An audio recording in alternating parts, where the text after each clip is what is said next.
Hi. Hello guys, if you are brand new to my channel, my name is Nikki and this is my book nook.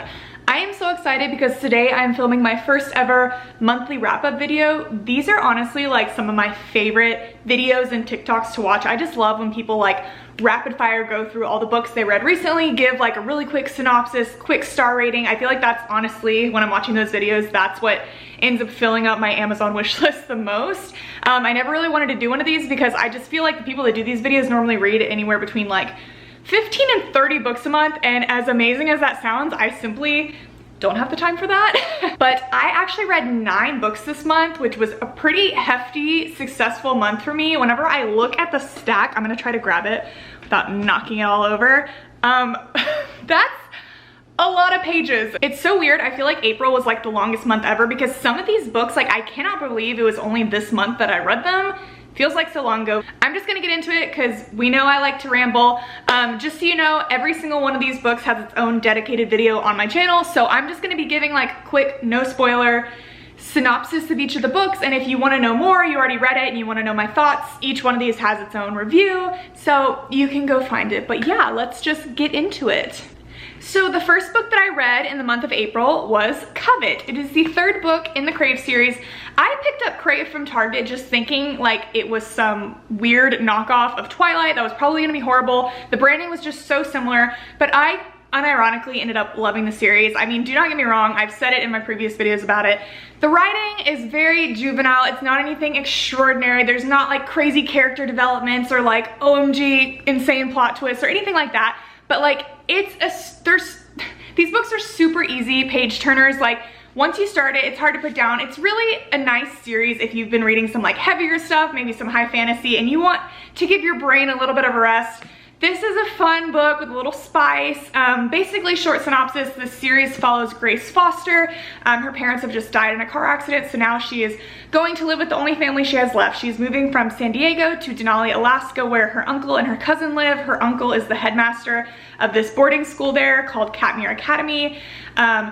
Literally within 5 minutes of her walking in, she runs into the tall, dark, mysterious Jackson Vega and just can't get him off her mind, even though he was kind of rude and not very welcoming, and very quickly things are not what they seem, yada yada. It's a very like typical just like YA high school paranormal vampire sort of romance. I mean, there are supernatural creatures, love triangles. It's a really fun, simple read. I totally recommend anybody to pick up this series. But yeah, Covet was the 3rd book in the series and my favorite so far. The 4th book is coming out in September. It is called Court and I'm super excited to read it. So yeah, I want to be very conservative with my star ratings. This is the first time I've done this, but for a book to be 5 stars for me, it has to like knock my socks off, change my life, rock my world. So I want to be sparing with my 5 stars. I just hate when I see like one of these videos and the person rates like every single book a 5 star. I'm like, no, the 5 star is like the best. You can't go up from there. So as I said, loved this book, but I'm gonna have to give it a 3.5 star just because, yes, it's a fun story, but like when you compare it to some of these other books I'm about to talk about, it's not anything extraordinary, but for sure a fun read that I recommend picking up. The next 2 books that I read this month, these are the definition of a 5 star. Rock my world, change my life. The best books that I have read in 10 years and my new favorite series, probably one of my new favorite series. It's so hard to choose, but From Blood and Ash. I came late to this series. My friend actually ended up randomly sending me From Blood and Ash for my Amazon wishlist, and after Covet I was like, okay, I'll just pick this up. I didn't know what to read next. This series, the 3rd one, I read the 3rd one this month too, so my synopsis I'm gonna give over this series is gonna be a little bit longer than the rest of the books, but I'm covering 3 out of my 9 books, so bear with me. If you are living under a rock and you don't know what From Blood and Ash is about yet, which I was living under a rock not that long ago too, I'm not judging you. Jennifer L. Armentrout is a genius. This world is insane. Where do I even start? This book follows Penelope, her name is Poppy. Basically, this is set in a world where there's a kingdom. It is called Solace. Back many, many years ago, Solace was in a battle with this kingdom called Atlantia. Atlantia, the people that live there, the Atlanteans, are basically this world's version of a vampire. Solus defeated the Atlanteans. They're not a problem anymore, but there are still people that support the Atlanteans, support the false god, and they are called dissenters, whatever. They live in this world. And the Atlanteans, these vampires, are responsible for creating these creatures called Craven. It's kind of similar to The Walking Dead, where if an Atlantean like bites someone, they either become a Craven or they die, or if another Craven bites another person. Anyways, it's kind of like these crazy vampires that can't control themselves, kind of like vampire zombies. It sounds stupid, but I promise it's not. Anyways, this girl Penelope, she goes by Poppy. Her and her family, when she is very young, they are attacked by Craven. Her parents die, but she is bitten and she does not become a Craven or die. She is left with scars on her beautiful face, and because she survived that attack, she is now declared the Maiden of Solus. So she is now living in this castle, and she is a maiden. She wears a veil, she cannot speak to people, she is very sheltered, and there are people that are chosen in this kingdom to go through this process called an ascension. And the process of the ascension, it's very vague, no one really knows what it is, but Poppy is grown up to believe that like the entire kingdom is riding on her going through this ascension when she becomes of age.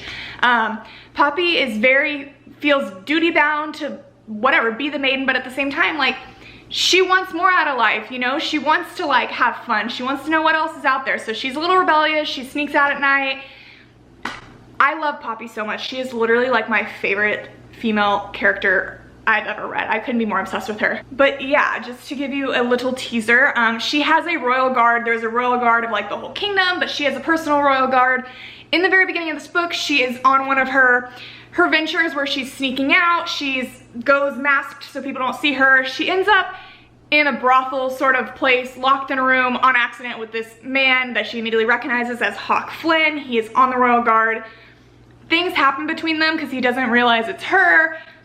Okay, fast forward a little bit. Poppy is in need of a new royal guard, and guess who gets picked as her royal guard? Mr. Hawk, who's very tall, dark, handsome. Hawk is like my official forever book boyfriend. Anyways, that is the general synopsis of this series. So many things happen, so many plot twists. It's insane. Like, it's so much world building. It's amazing. I can't say enough things about this book. If you want more details, I made a whole like spoiler-free review on From Blood and Ash that you can go watch. But yes, these are the first 2 books in the series. Like I said, obsessed. The best books I've read in 10 years. I'm literally recommending them to everyone. This book obsessed with, and then this was the second book, and I didn't think it could possibly get better, and I think it did. I think this might be my favorite book in the series, but it's so hard because they're so different from each other, so completely different. Once you read them, you'll understand what I mean. But yes, absolutely obsessed. These 2 are both 5 stars, no questions asked. Okay, those are books 2 and 3 of the month. That was the longest ramble.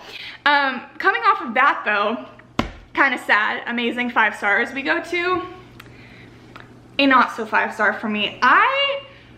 This is We Were Liars by E. Lockhart. This is the next book I read in April. I have never been so disappointed in my life. This book is one of the books that has been like the most talked about on every platform I've ever seen. I have seen this book mentioned in so many videos of people talking about like their favorite books of all time, and it just like did not do it for me. I'm so confused what I'm missing. The book is 250 pages long, and literally I felt like nothing happened in like the first 220 pages. I felt like I didn't connect to the characters at all. I didn't care about them. I just was frankly boring to me. The writing style, it was just like jumping around from conversation to conversation. The plot twist that happened at the end was like kind of good. Like it was a good plot twist, but I just felt like the way it was presented, like it didn't make me feel anything. So this book literally up until those last 30 pages was a 1-star. I was so confused. I was like, am I reading the correct book?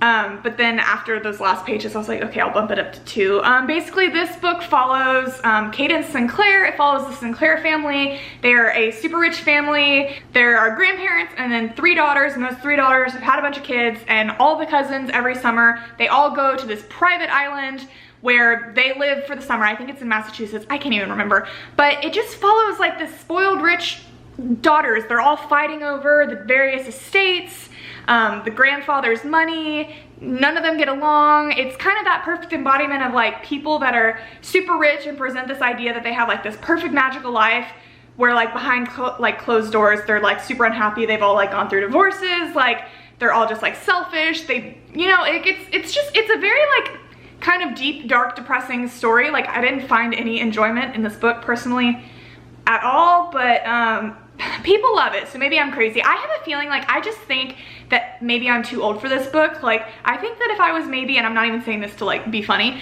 like I think if I was like 12, like this book would have really connected with me more, but I just think it just didn't do it for me, and I was so disappointed. So yeah, 2 stars for We Were Liars by E. Lockhart. So sad, because I wanted to love that book so much. The next book I read in the month of April was A Touch of Darkness by Scarlett St. Clair. I, again, have heard so much about this book. I am a massive fan of Greek mythology. Anything in that realm, I am all over. I love it, especially Greek mythology in like a modern day urban setting. I love it. This book I heard a lot about. It's basically a modern day retelling of the story of Hades and Persephone. So Persephone is a college student in this. It's very, I said in my review of this, it's very much like Greek mythology meets Wattpad. I mean, like I said, Persephone's a college student. Like all the gods in this story, it's like they are still gods, but they're also kind of like business moguls. Like all the places you know from Greek mythology are now like cities in this world. So Hades, like his big thing is he owns like a bunch of nightclubs. So whatever, in the beginning, Persephone's friend convinces her to go to a nightclub where she ends up meeting Hades, not realizing he's Hades. They play a game of cards and she ends up losing, so now she's in a contract with Hades, and if she doesn't fulfill it by the end of 6 months, she's forever gonna be in the underworld with him. It's very kind of like enemies to lovers, but I think it was supposed to be enemies to lovers, but it was kind of more insta-love for me. That was the one thing about this book. I wish it would have been like more of a slow burn, but it was very spicy, very good. Not like the greatest thing I've ever read, but like if you're into Greek mythology, if you're into a spicy Wattpad book, you'll love this. It's a solid like 4 stars for me. But yeah, I really enjoyed it. I bought the second book in the series, A Touch of Ruin, and I'll probably be reading that in the next month or so. But yeah, totally recommend picking this one up. It was super good and fun and easy and quick to read. The next book I read in the month of April, I don't actually have the physical copy with me because I lent it to my dad to read. It was super dark and twisted and creepy, and him and I are both into that. And the second I finished it, I was so like shook by it that I'm like, I need you to read this so that I have somebody to talk to about it. The book was Verity by Colleen Hoover. This was my first ever Colleen Hoover read, and oh my god, her hype is so unbelievably deserved.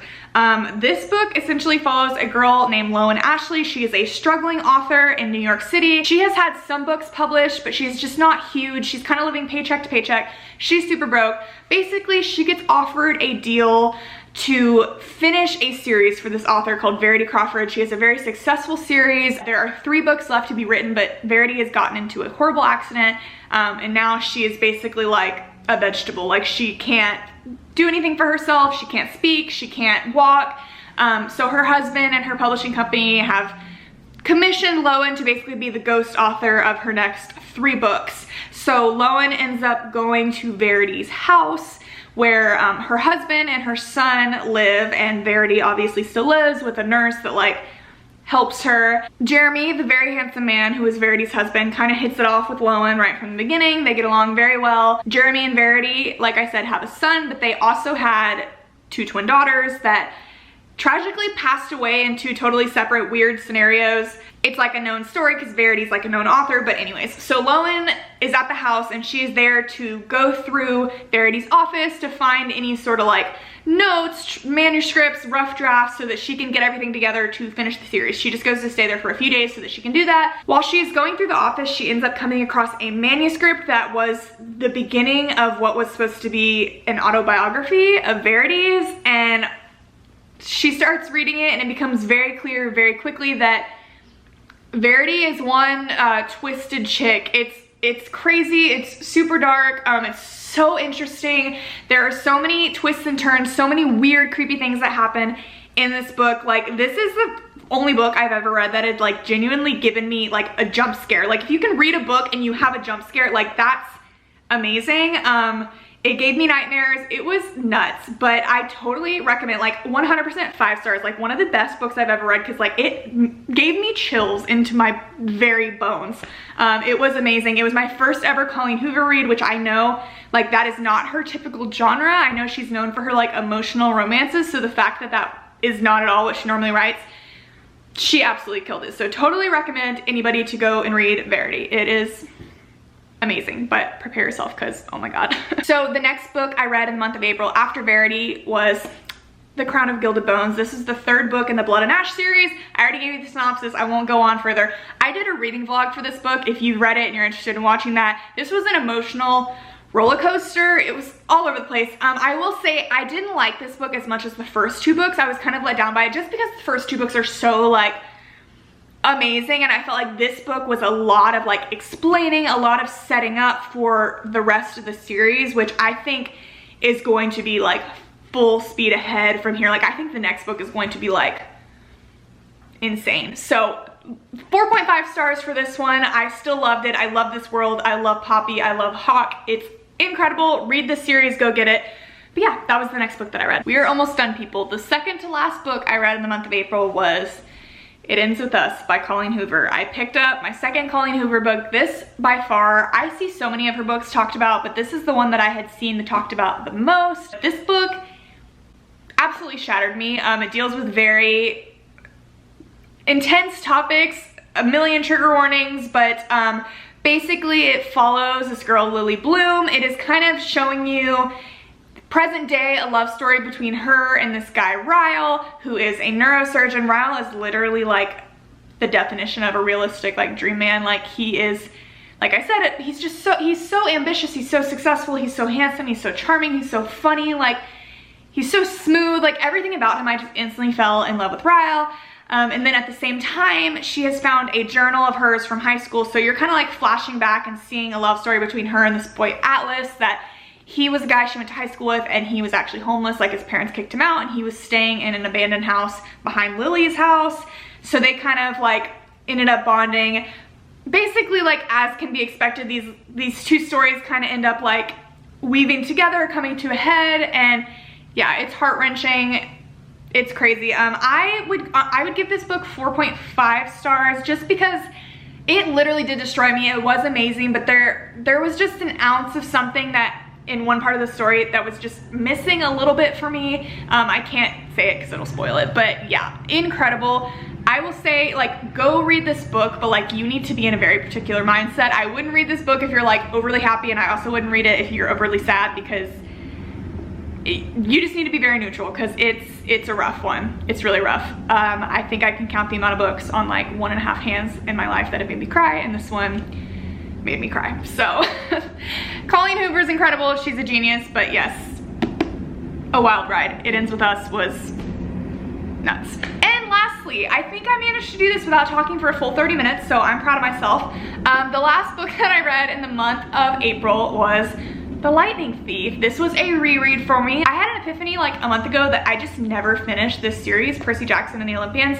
I read The Lightning Thief when I was in 7th grade, and it was my favorite book I ever read in school. One of my favorite books I've read of all time. Like, again, obsessed with Greek mythology, it's so good. And I, like, once I realized, I was like, oh my god, what am I doing? I need to order this series. So I had read the first book whenever I was 12, and I read it again now as a 23-year-old, and it's literally just as amazing as I remembered it. I'm so obsessed. I can't wait to finish the rest of the series. They're super short, they're super quick to read. I flew through this, so I'll probably finish the rest of the series in the next week or so. So you'll see the rest of these books in my next month wrap up. But yeah, 5 stars, not even a question. But yeah, that is it. That is my April wrap up. My favorite book of the month was just the whole Blood and Ash series. Like, you can't expect me to pick. I think A Kingdom of Flesh and Fire is my favorite.